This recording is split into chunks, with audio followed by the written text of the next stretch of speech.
I had been at work for about 30 minutes when a coworker told me that my car was still on. I ran out to check, but the engine was not running. It was some motor down in the wheel well that was making all the noise. I determined that it must be the suspension pump, but I had no idea what to do about it.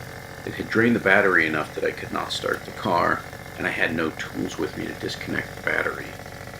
The battery did eventually die, shutting the pump off, so I got a friend to jumpstart my car, and while it started normally, these yellow and green air lights appeared in the dash, and after a few minutes of driving, the suspension collapsed, graying out every option except dynamic, which is the lowest suspension setting. I realized the suspension pump must be failing, but I had no idea why that would cause it to continue to run after the car was shut off. I carried a ratchet with me to disconnect the battery when it happened again, which it did in a day or two, but it became clear that I had to deal with it. So after doing some research, it turns out that what happens is a relay burns out that allows the pump to run continuously until it burns itself out. In this video, I'm going to show you that relay and how to get to it. So this is the part that caused all the trouble. The relay itself is part number 480951253A. I'll link it down in the description. The Audi parts finder site that I use says that this replaces part number 8K095123. I like to think this is because Audi discovered that these relays were failing and upgraded them, but it could just be a newer version of the same part, as there's nothing particularly special about this relay. It's just a 40 amp 12 volt relay. You can find it online for around 20 bucks, but I was in a hurry, so I went directly to Audi, who wanted to charge me 30 something, but dropped down to 24 when I showed them an Amazon listing from Audi that had it listed at $20. So getting a new relay is not the problem. Unfortunately, getting to the relay is. There is no convenient way to get to it in an emergency. It lives inside the dashboard under the driver's feet.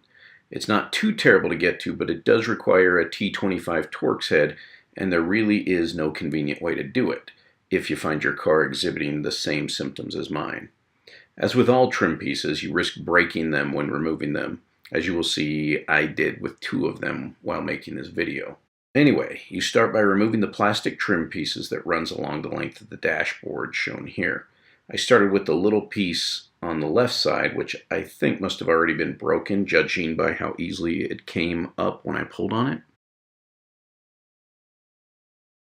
You can see that it is just held in place by these 2 clips, the remainder of one of which is still in my dash. Having somewhat successfully removed this piece, I moved over to the big piece of trim on the right to try to take it off. Here you start by removing the face of the little credit card drawer. This just slides to the right, but one of the 2 lugs that hold it in place snapped off when it came loose. Here you can see the little LED light that illuminates it at night. Now that I was 0 for 2 on broken pieces of trim, I turned my attention to the long piece of trim. I started to pry on it from the end, but it did not want to give at first. So I pulled it a little harder and it came loose. I then just worked my way down the length of it, pulling gently but firmly all the way along it. Miraculously, I managed to get the entire thing loose without breaking anything more. This is the connector that provides power to all the buttons on the trim panel, but I cannot get it loose while holding the camera because I need both hands. Now it was time to remove the screws holding the lower dash in place. There are 3 on the left side that you can see here, all Torx heads, but the one on the far right does not need to be removed for what we are doing. I did not know that at the time, however, and I removed it anyway.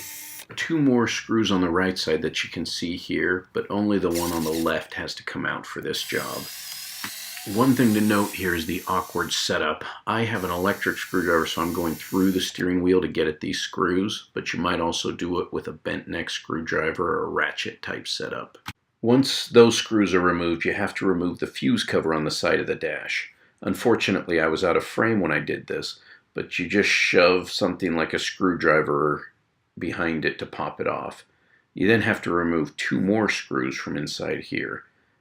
I had a little trouble with the second one because the door would not open wide enough to allow me to use the extension I had been using, so I removed the extender and just used the bit to shorten it up.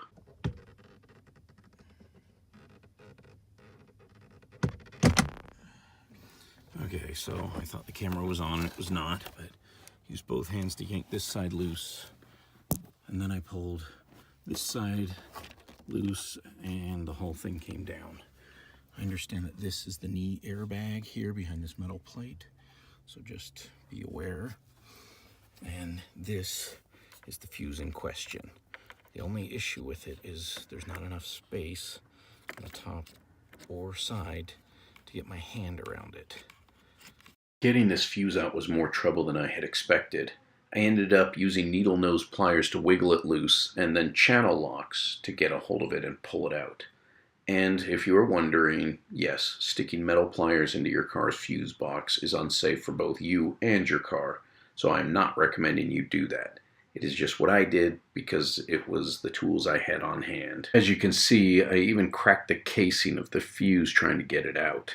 Thankfully, the new fuse went in much easier.